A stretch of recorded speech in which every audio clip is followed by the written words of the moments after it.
Hello students, in this lecture we will see condition for reciprocity in terms of hybrid parameters or H parameters for a two-port network. So what is the condition for reciprocity? If the ratio of excitation at one port to response at the other port is same if excitation response are interchange.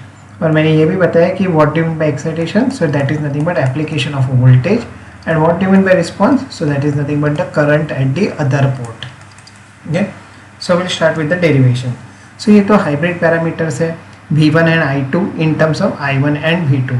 Hybrid इसके लिए बोला जाता है क्योंकि left hand side आप देखेंगे तो एक वोल्टेज है, एक करंट है. One quantity is defined at port 1, another quantity is defined at port 2. चलो अभी रेसिप्रोसिटी कैसे करने का रहता है अपने को कंडीशन के लिए. तो पहले केस 1 में आपको V1 के बदले आपको इधर सब्स्टिट्यूट करने का रहता है Vs. सेकेंड पोर्ट को आपको शॉर्ट सर्किट करने का है. That means V2 is equal to 0. I2 का वैल्यू हो जाएगा आपका I2 minus I2 dash. I2 का वैल्यू आपका हो जाएगा minus I2 dash. So I2 is equal to minus I2 dash. Will substitute over it. Now we substitute this three things in this equation and will try to find out the ratio of Vs bye I2 dash. Numerator कौन है? Numerator है अपना excitation. Denominator कौन है? That is nothing but the response. चलो तो V1 के बदले आ जाएगा आपका Vs H11. I1 को कुछ सब्स्टिट्यूशन दिया है क्या? नहीं. तो I1 एज इट इज रहेगा और इधर क्या आ जाएगा H12 इंटू 0. तो ये पार्ट तो आपका 0 हो गया. क्या Vs bye I2 dash find out कर सकते हैं? नहीं. So we require second equation. So second equation में अभी ये सब्स्टिट्यूट कर देंगे तो क्या मिल जाएगा? Minus I2 dash is equal to H21 I1 plus H22 into 0. तो आपको I1 जो है इधर से फाइंड आउट करने का है and will substitute over here. So from this equation what you will get, I1 का वैल्यू आपको मिल जाएगा minus I2 dash by H21. So now I will substitute this value in this above equation. So this equation turns out to be Vs as it is, H11 है और इधर आपको मिल जाएगा minus I2 dash by H21. So I will write down the ratio of Vs by I2 dash as minus H11 by H21. So we have obtained the ratio of Vs by I2 dash. Next, अभी आपको क्या करने का है? So here we will apply the voltage at the second port. That means V2 is equal to Vs.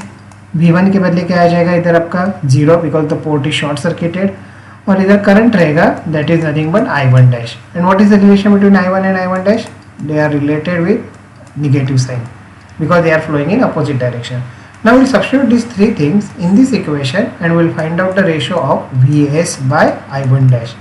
चलो पहले equation में substitute करते हैं. तो V1 हो जाएगा आपका 0 H11 और I1 के बदले आ जाएगा आपका माइनस I1 डैश. V2 के बदले आ जाएगा आपका H12 Vs. क्या आप इससे Vs by I1 dash find out कर सकते हैं? Yes, we can easily find out Vs by I1 dash and Vs by I1 dash will turn out to be, इधर आ जाएगा आपका H11 और इधर आ जाएगा आपका H12. करेक्ट? नेगेटिव साइन चला जाएगा. So we don't require the second equation. Now what is the condition for network to be reciprocal? So हम लोग ने देखा है कि Vs by I2 dash should be equal to Vs by I1 dash. So हम लोग ने ये दोनों चीज़ें फाइंड आउट कर लिए हैं. तो इधर से फर्स्ट इससे मिला है केस 1 से minus H11 by H21. So minus H11 by H21. और सेकेंड केस से आपको क्या मिला है? तो मिला है H11 by H12. तो अभी इसको हम लोग सिंप्लीफाई करेंगे तो आपको क्या मिल जाएगा? H12 should be equal to minus H21. So this is the condition for network to be reciprocal in terms of hybrid parameters. Or one can say that H11, if H11 is equal to H21, then the network is reciprocal. Thank you.